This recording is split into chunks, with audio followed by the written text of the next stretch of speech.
Yes, you're welcome to Newsflow TV 247. Thank you. As you watch this video, like it, share, and comment. And please subscribe to this channel if you have not done so. If you have done so, God bless you. And thank you as you are subscribing. May God continue to bless all of you. I just want to talk about the ongoing case between Dele Farotimi and Bablola. The case is what is being discussed mostly on our internet now, and even on the page of a newspaper. But there are some things that I will want to talk about and point out something. One of the surprise thing was how the man was bundled from Lagos to Ekiti. We have been pondering about that one. Then we saw another surprise how the man was appear in handcuffed, like as if the man is an armed robber or a terrorist. And we have started asking Nigeria police that if you put handcuff in the hand of Dele Farotimi, who is just being charged with libel, what will you put in the hand of the terrorist that you arrest? Or let's visit the case of Yaya Bello in Kogi State. Hmm? How many handcuffs did you put in his hand when the man want to appear in the court? Somebody like Yaya Bello deserve an handcuff, not Dele Farotimi. That is the truth of the matter. It's Yaya Bello that deserves handcuff. But instead of putting handcuff into the hand of Yaya Bello, you give the man chance to even play drama in the court, to the extent that the judge has to be annoyed and left the courtroom. Honestly speaking, where this country is going, nobody know. With all these things we are seeing, does Dele Farotimi not justified that the Nigeria judiciary system is so corrupt, so corrupt, and the role of Afe Babalola in all these things? Even there are some documents that are coming out from the United States of America that buttress it that truly Baba is somehow corrupt and is not innocent in the process of corrupting Nigeria judiciary system. Me, my point, my stand is that let's deliver to me. Let him defend himself. Let him substantiate what he said about Baba Ape Babalola. Let him bring evidence. But having said that, does not mean that the man should be treated like a common criminal, or somebody that has committed a treason felony, or somebody that has committed murder. What warrant handcuff in the hand of that man in the first place? I don't I don't understand. Somebody that you have arrested is in your custody, then you still put handcuff in his hand. It's very unfortunate. Very unfortunate.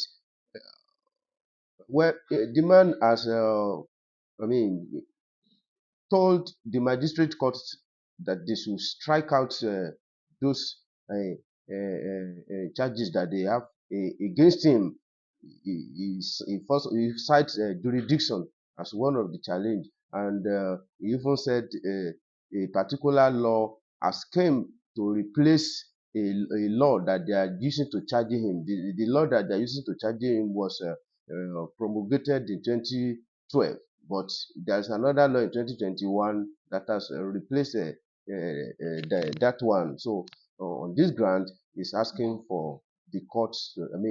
He's asking the court to strike out all the charges against him, and we keep our finger crossed, keep our hand crossed, and watching where the case is going to be ended. Imagine 50 million naira as a bail condition, for Baba Farotimi.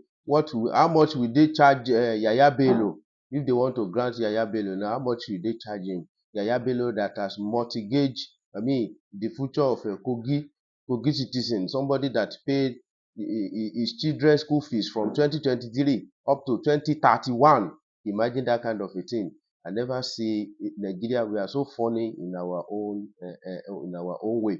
And I could remember one of our elder brother, a journalist, tried to defend the Yaya Bello that he has been paying that kind of a money before he even become governor. uh, People are so funny. This country, there are some institutions that need to be sanitized. That they need over oiling. Maintenance. Part of it is a judiciary. If there is no justice, honestly speaking, the nation cannot move on. Bible even said it that it is honesty that I mean that make a nation to be grow. So if a nation lack integrity, lack honesty, honestly speaking, we are going nowhere. Look at our Ghana here. You can see that they just conducted their election and there was no noise at all. The funny part of it is that it was opposition that won, and the ruling present government congratulate Mahama that he has won. There is no, I'm not sure any lawyer we have opportunity of collecting money from the opposition that we are going to tribunal. I'm not sure there will not be any tribunal since they have accepted defeat and they move on. And what can cause this is when there is transparency, when you yourself can see, when there is transparency, not all this hanky panky announcing result by 4 a.m., promising that the sort election will be going into server, and we later discover that everything was done manually. What stopped you from using the server that you have promised people that you are going to use, and you refuse to use it? So uh, and I said it's very, very shameful, and I'm ashamed to accept that Ghana is they are ahead of us in so many areas. The only area I see we are competing with them, or we are a bit better than them, is in entertainment. Every other aspect they are better than us. You see our power, you see it our currency. Even despite that they are crying of a bad economy because the recent election they make, the campaign was based on economy. Their economy is having issue. Yet you cannot compare it to Nigeria economy, and see the way their election has been conducted, and it went smoothly, free and fair. Funny enough, we hear that our INEC chairman here, Professor Mahmoud Yakub, said that they borrowed that thing from Nigeria. Very, very shameless man. You cannot shame a shameless man. What do they borrow from you? I don't know the idea that they borrow from you. The idea of Mogo. Honestly speaking, sometimes even if you do this thing in the right way, if you announce the winner and people feel like, okay, you have done it the right way you're supposed to do it, people will not be bittered like that. Even if it is President Bola Ahmed Tinubu that win, but try to do it in the right manner. Since you don't do it in the right way, every other thing they say, I mean, it will be justified that you promised to do this and you failed to do so. This is the hour that is supposed to be announced. Then, and after our INEC, we cannot trust them again. Then we cannot trust our judiciary again. Then what can we trust? Where is the way forward? And the best thing for a nation is to feel that this government is not good. That is the joy of democracy. That is the benefit of democracy. That, Oga, you are not doing well. Then we vote you out. But in a situation where you want to be forcing yourself on people and continuously perpetrating yourself in power, so to believe that whether I win or lose, I must still be there, or whether I perform well or I don't perform well, you people, you don't have choice. Like our secretary to the federal government come out and tell us this morning that there is no vacancy in Aso Rock until 2031. Imagine that kind of a statement in a democratic circle.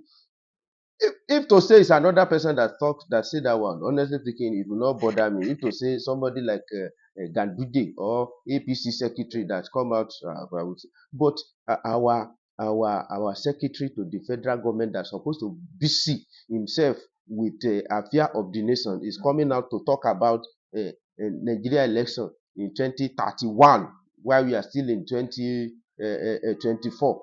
An old man that you praying for God that He should spare your life to 2031. You started talking about 2031. The mandate that people give you, what have you been able to do with it? What have you been able to do with it? This is some of the. If you go and ask President Bola Ahmed Tinubu about 2027 now, even if he's working underground, he will tell you that see, 2027 is still far. I still have something doing now. I trust that is what President Bola Ahmed Tinubu will do. So some of these our food, our politicians, the food soldiers, sometimes their own is usually being too much.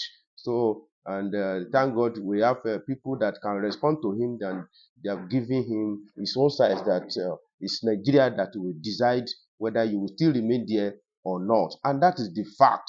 That is the fact. Me personally, um, I don't want a second time of President Bola Ahmed Tinubu. The one he can do now is to continue to do it, because second Nigeria, we are so grieved because of the reform that President Bola Ahmed Tinubu is doing, and I wish he go quickly by 2027 so that we will have another president. Then that president we are going to have that time may not have much, I mean, argue with people, because I believe that no president will come and reverse a subsidy, and no president will come that electricity bill, it will stand. They will not want to reverse it. So thank you very much, my people. Until I come on your way next time, remain blessed.